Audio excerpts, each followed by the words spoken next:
Welcome back, everybody, to Warriors of the Rainbow Spiritual Guidance YouTube channel. My name is Jason. I am going to be your guide today.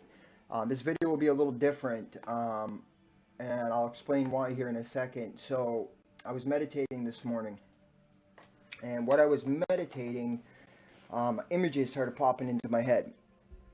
This is something to do with biblical prophecy. I can tell you that right now. And I'm going to pull some cards after I show you guys what I was shown. So first, I seen the Golden Gate Bridge, and they highlighted the word Golden Gate. I saw a man, well, the letter M, and then what I was told was Moses, and then I seen this man with like this red turban around his head, walking with a staff in the desert, and I was shown like desert out in a desert area, how people, there's like these rock formations that people think are, from when there was water, but I was shown that these are actual buildings, ancient buildings, right? And I seen it with my own eyes. He was carrying a staff. The desert and the ancient buildings was a key, but then what blew me away is I traveled through like water, and I came up to this giant ice wall with a statue of Poseidon with his trident, and it was covered in ice. And let's see, then I was shown this picture. I don't know if you guys can see it, but excuse my drawing, but this like flower, this like leaf, you see that? And I was showed the Voynich manuscript, and I saw a tidal wave coming with the Elijah. I mean, with Trident. So Elijah has something to do with this. I can tell you that because I had to add it into it here after. So I went, and you guys are able to see my screen in this video. Check this out. So first I typed in the Golden Gate, and this is what I found. It says the Golden Gate, or the Gate of Mercy, and then it talks about the Hebrew Romanized, Hebrews, whatever that word is, and then Romanized Shahara Ahim. I find this crazy is Ham. That's what my last name actually means, ancient language, Ham. It's definitely crazy, but the Gate of Mercy, right?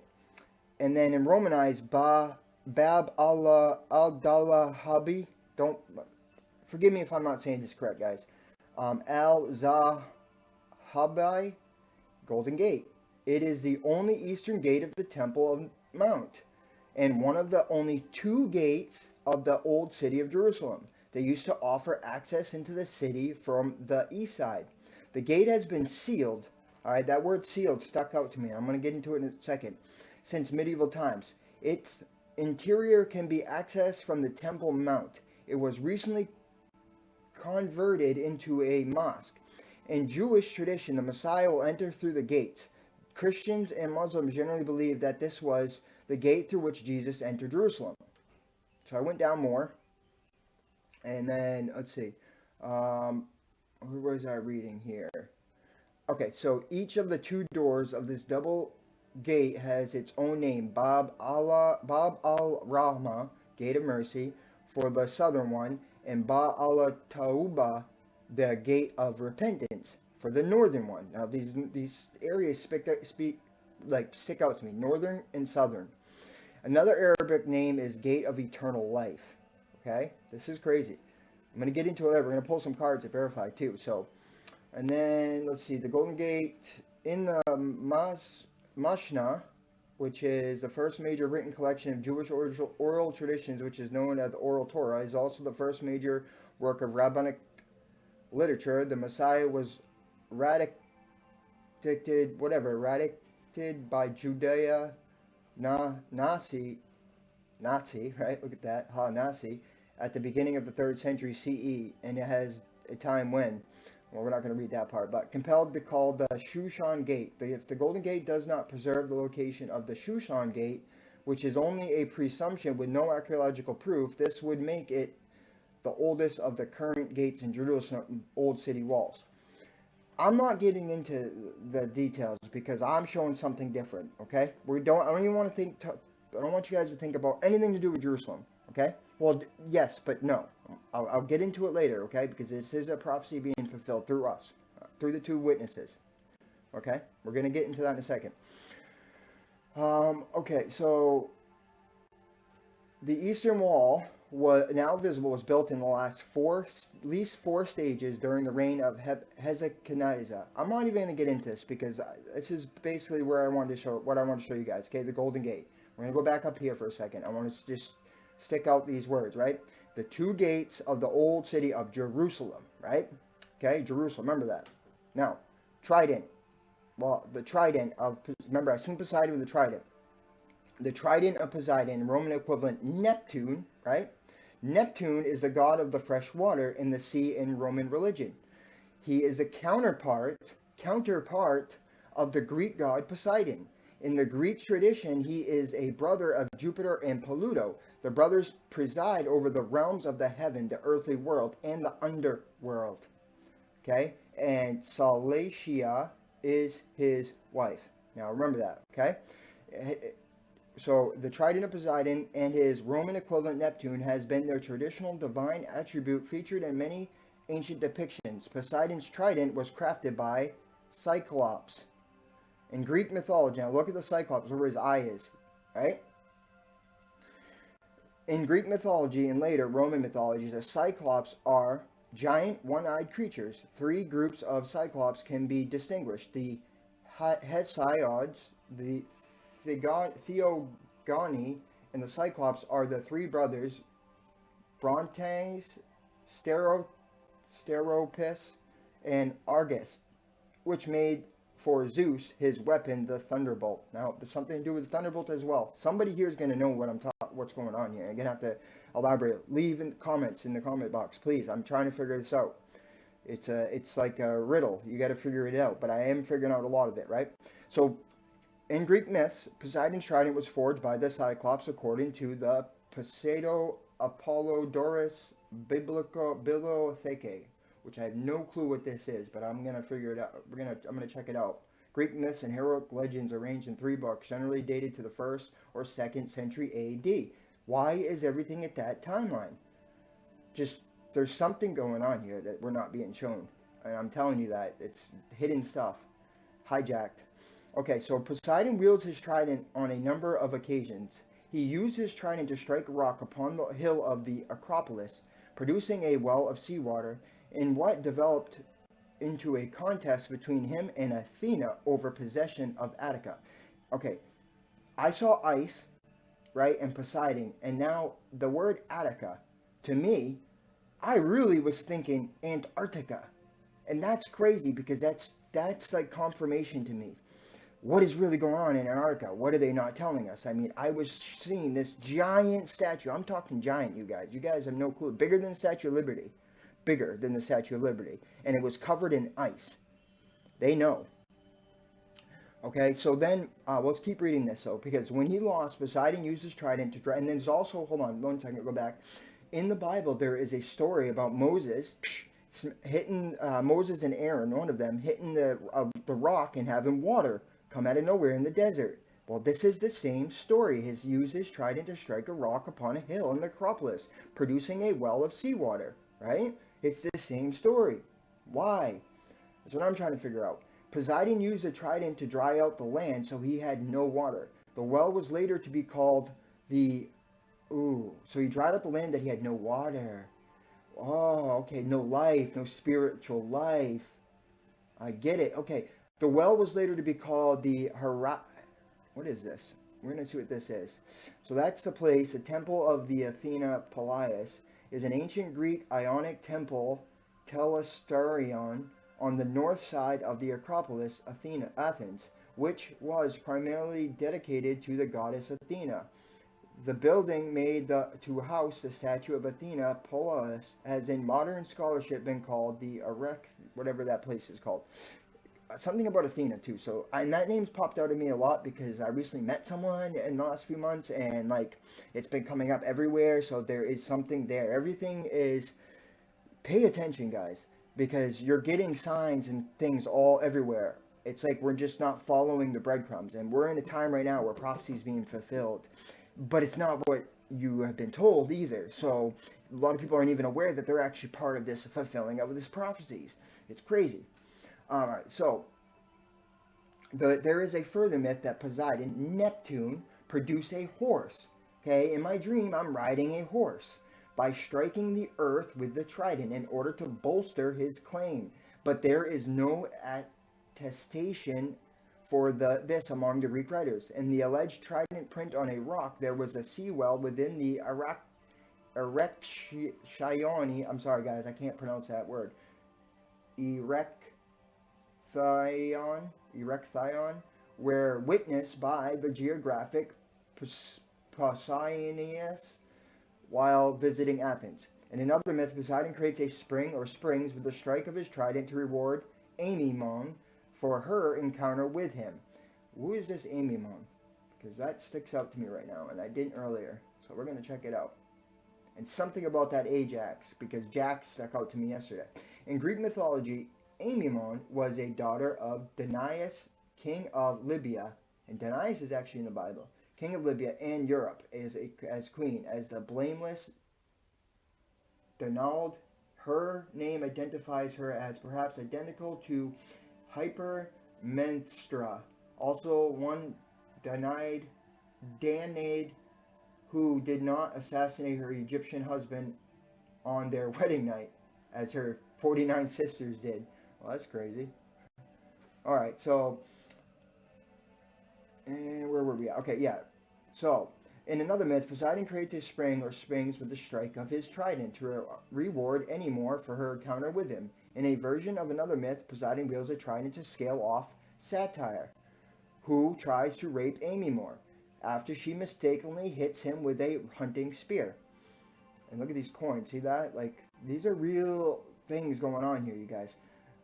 They represent some type of, I don't know how to explain it. We'll get to it later, but let's keep reading. There is also a myth where Poseidon touches the island of Delos with his trident, affixing it firmly to the seafloor.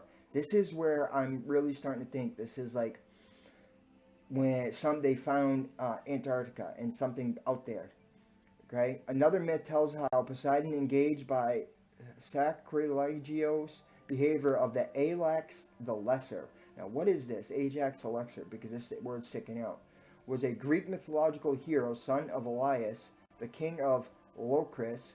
He was called the Lesser or the Locrian Ajax to distinguish him from Ajax the Great, son of the Telamon. He was the leader of the Locrian contingent during the Trojan War. He was a significant figure in Homer's Iliad. See what I'm saying? Dude, Homer's Iliad, that's where they talk about Atlantis. Splits with the trident to the rock with which Ajax was clinging. The oldest coins of Poseidon from the 6th century BC depict trident wielded by Poseidon in his right hand, similar to Zeus's thunderbolt. An Attic red figure. See that? That's pretty cool. That's cool. Poseidon killing the giant. Pull up. So he's killing this giant. Now, what did we hear that before? David killing a giant. You see that the connections, okay? There's something deeper going on around us, and we're not even really understanding it. But then this stuck out to me. According to the 2nd and 3rd Vatican Mythrographer, Neptune's trident symbolizes the 3 properties of water: liquidity, fecundity, and drinkability. The trident of Neptune was viewed to the Roman scholar Marcus Aurelius Horontius. I'm bad at pronouncing these names, guys. As 3-pronged because the sea is said to be a third part of the world, or because there are 3 kinds of water: seas, streams, and rivers. And I keep remembering in the Rainbow Prophecy about the waters are going to be sick, and that there's going to be these people that are going to heal the water, heal the land. They're going to help do this, right? Well, this is what I'm thinking. I'm just doing this, okay, guys? I'm coming up with this on the fly, and I'm just sharing. I don't care anymore. I'm not crazy, dude. I'm being led to something. I know who I am, okay? And you guys are too. And it's time that we come together and we speak these truths, because there's everybody has a little bit of a puzzle piece. And if we can just come together, we can fill out the whole puzzle, and it'll be beautiful. So I went then and I because I saw Moses and Elijah, and I remember in the ancient, in the biblical teachings, they believe that Moses and Elijah are going to come back in the end times. And this is what it led me to, the two witnesses. Now, I'm going to get into that. It says in the book of Revelation, the two witnesses are two prophets who are mentioned in Revelation 11, 1 through 14. Christian eschatology interpret this as two people, two groups of people, or two concepts. The two witnesses are never identified in the Christian Bible. Some believe they are Enoch and Elijah, as in the Gospel of Nicodemus, since there are only two that did not see death as required by the Scriptures. Others believe them to be Moses and Elijah because they appeared during the transfiguration of Jesus, or because Enoch was not Abraham's descendant. Some also believe that they are Moses and Elijah due to the description of what they are to do. They have power to shut the heavens, Elijah, and turn water into blood, Moses. Okay. Now, what I have started to realize here, okay, guys? And look, it says, and I will grant my two witnesses authority to prophesy for 1,260 days, wearing sackcloth. That's 3.5 years. Okay. It really blows me because of what I've seen in the gathering that I'm envisioning. Okay, we're gonna keep reading here because something is out sticking out, and there's more here. Okay, there are two olive trees and the two lampstands that stand before the Lord of the earth. And if anyone wants to harm them, fire pours from the mouth and consumes their foes. Anyone who wants to harm them must be killed in this manner. They have authority to shut the sky so that no rain may fall during the days of their prophesying. And they have authority over the waters to turn them into blood and strike the earth with every kind of plague as often as they desire. When they have finished their testimony, the beast that comes up from the bottomless pit will make war with them and conquer them and kill them. And their dead bodies will lie in the street of the grand city that is prophetically called Sodom and Egypt, where also their Lord was crucified. For 3.5 days, members of the peoples and the tribes and languages and nations will gaze at their dead bodies and refuse to let them be placed in a tomb, and their inhabitants of earth will gloat over them and celebrate and exchange presents because the two prophets had been tormented to the inhabitants of the earth. I want to tell you guys something. I do not believe that this prophecy right here is the actual prophecy. I think this is rewritten to what they wanted, because they know that these two witnesses, okay, which are the twin flames, the twin flame prophecies are the two witnesses, okay? This is what they saw. Their plan was to, when these people came, they knew that everything was going to flip and everything was going to be twisted, so they were going to try to take them out, and that was their idea. It ain't going to happen. I'm telling you, it's not going to happen. You can't. You can't, because we are the creators of our reality. Why would that happen if we're saying no, it's not going to. It ain't going to happen. Okay? Something just stuck out down here. Whatever this word means. Interpret Revelation 11. The prime millennial eschatology generally interpret the two witnesses in one of the three ways. As the individuals either manifested in some form of reincarnation or in the spirit of biblical prophets who once appeared in biblical history, or simply as the two individuals newly arrived on the earth. So there's one. That's some truth in there. I can tell you that right now. As a corporate and nature human standing the church only, or for Israel only, or both Israel and the church, or both Jewish and Gentiles, believers in Jesus. No. Well, yes, because we believe what Jesus said, because we're owning it. We're believing that we are sons and daughters of God. That's the truth. We are. Jesus said, I am the first of many. That's what begotten means, the firstborn of many. The higher self uniting with you in this realm, your best friend, uniting with you, okay, your higher self, which is the channeling, right? You are tapped into your higher self, who is at the right hand of God, the Christ. You are. That's you. That's us. That's who we are. I'm telling you. They're gonna, they can think I'm crazy all they want. I know who I am.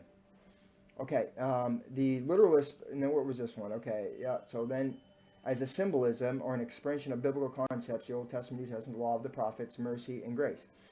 Yeah, it is symbolism. Okay, so the apocryphal Gospel of Nicodemus, also known as the Acts of Pilate, states that the two witnesses who will appear in the times of the Antichrist to engage in battle with him are Enoch and Elijah. One of the men said, "I am Enoch, who was translated by the word of God, and this man who is with me, Elijah the Tishbite, who was translated in a fiery chariot. Here we have hear it too, been and have not tasted death, but are now about to return at the coming of Antichrist, being armed with divine signs and miracles to engage with him in battle, and to be slain by him at Jerusalem, and to be taken up alive again into the clouds after 3 days and a half." Okay, I want to, there is some truth here. So yes, the two witnesses are going to be performing miracles. We are. You guys, what I envision is this miracle, and I even had a channel that said, channel message, it said, miracles becoming open, center instruments, the number 4, which is important, utopia, corners. So, and I still don't understand fully what it means, but I am starting to understand. The 4 is the 4 elements of the earth. It's also visualize, think, visualize, say, and then act from the heart. The 4. That's another thing that I was shown. So I had to get out and share this with you guys because I know that's what it's showing. That's exactly what it's showing. Something else is going on here. And yeah, maybe one of you guys know what this, I don't know, this flower here. It might be the tree of life too. Like that's another thing. Let's pull, let me pull a few cards here. Spirit, angels, guides. What are you trying to show us here? And if any of you guys remember last night what I was saying, the video, right? The chariot. Whoa, that card come flying out. The Nine of Pentacles. The number 9, what does that mean? Intensity. Color yellow. Consciousness. So, okay. So, consciousness. Illumination. The color red would be passion, energy, material world, strength. Okay, so illumination, strength, and then green would be nature. I don't know what they're trying to say with that. But let me just keep shuffling, guys. Yeah, remember what I was saying last night? The reading I had last night? This is tied into that. I know it is. This is exactly tied into that reading. And that the word sealed, okay? I haven't told many people, but when I was praying a few years back, I seen these. It was with my mind's eye, okay? With my mind's eye, I seen these 2 beings of light stand in front of me, and my mind was rattling. And I was down on my knees. I mean, it was shaking. It was pressure on the right here in my head. Something was sealed. That's how I knew. But yeah, I don't know. I had to get this stuff out to you guys because I'm being told just to have faith. There are going to be people that are going to be connected with me who are going to start putting puzzles together, and we're going to come together because we are the 2 witnesses spoken about in that prophecy, and it's being fulfilled right in front of our eyes. There are these divine counterparts coming together to perform miracles, and I'm telling you, miracles. And I already envisioned something about this, okay? I'm going to do a video about my vision eventually, but right now I'm told not to, even though there are going to be some people trying to hijack certain things. You can't take a prophecy from somebody as long as they're standing in their purpose. So, good luck. That's all I got to say. It's also the power of intention, guys. Remember the power of intention. Have intentions to be pure in what you do. Okay, that's all that matters. Is just be truthful and pure in all that you do. Please like, comment, share this video. It needs to get out. Somebody needs to hear this. Somebody has more pieces to this. And I'm going to keep going into it. Alright, spirit guides, angels at the highest vibration, the highest love, the highest love frequency of consciousness, the light. I ask for you to come to me, and work to me and through me. All the energies of the collective. What is this prophecy here? What are you trying to show us? What is the message? What are you trying to show us? I'm going to pull 5 cards, spirit, out of this deck.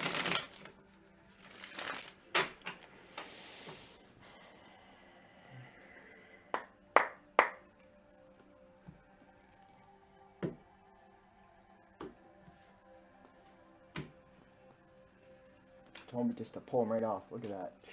You cannot make this stuff up, you guys. Look at this, dude. Wow. Wow. Okay, guys. The first card. 4 of Wands. Okay. Second card. The Two of Cups. Hopefully you guys are getting this down in the corner. I think you are. 2 of Cups. Third, Page of Swords. Fourth, the Sun. And fifth is the Ace of Pentacles. So definitely God's giving us something. It's something being handed to us by Spirit, by the Most High. Okay, and what I feel here is it's representing the balance. Again, the 2 witnesses, right? And it's saying to the counterparts, this 2 has been balanced and this 2, bringing them together. It shut off that signal. So now there's a uniting cups. Uniting of cups.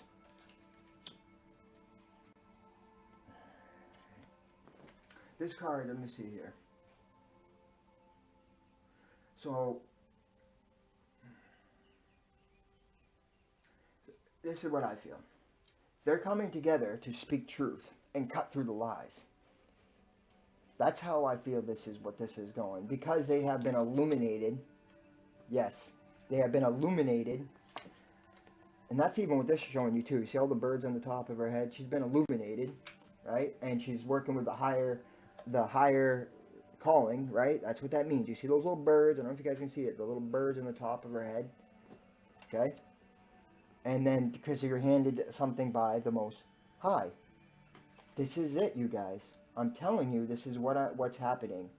And let's even do this, okay? So that's 4 and 2, so that's 6. 6. Where would a page be? What number would that be? I don't even know. So 6, that's balance. The Sun is 10, 21, because that's 3, 4. Again, I see 4, 4, and I see 6. So it's balance. That's what is happening here. Okay, and you know what I just noticed too is like the golden road. You see the road in the portal, the gate? There's a gate right here. We're walking through the golden gate. Yes. Wow, that's crazy. I never noticed that. Alright, so we're walking through the golden gate. And also the horse. What it said something about the horse of Trident, right? I don't know. Let's go back to that for a second, because that the horse, something about the horse, something about riding on a horse or something. I don't know. That stuck out to me, and even my dream it showed me. So, and then in the prophecies it talks about having to harm the sea, right? Can you know, cause the water to turn. That's actually alchemy. That's what they're talking about. These 2 witnesses here to perform divine miracles because they're performing alchemy within oneself. And as we do that, the earth does that, right? The collective is going to follow our lead, right? Because we've been illuminated. Who we are, we've been illuminated. Now Spirit is handing us the gift.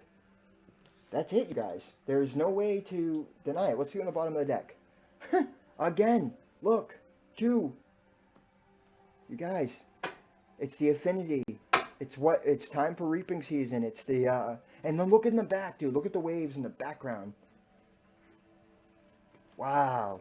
This is huge, man. This is a huge message, you guys. I had to get this out. Please like, comment, share. Get this out to everybody who claims to be a twin flame on this journey. They need to hear this. Others have other parts to this. I really just wanted to get this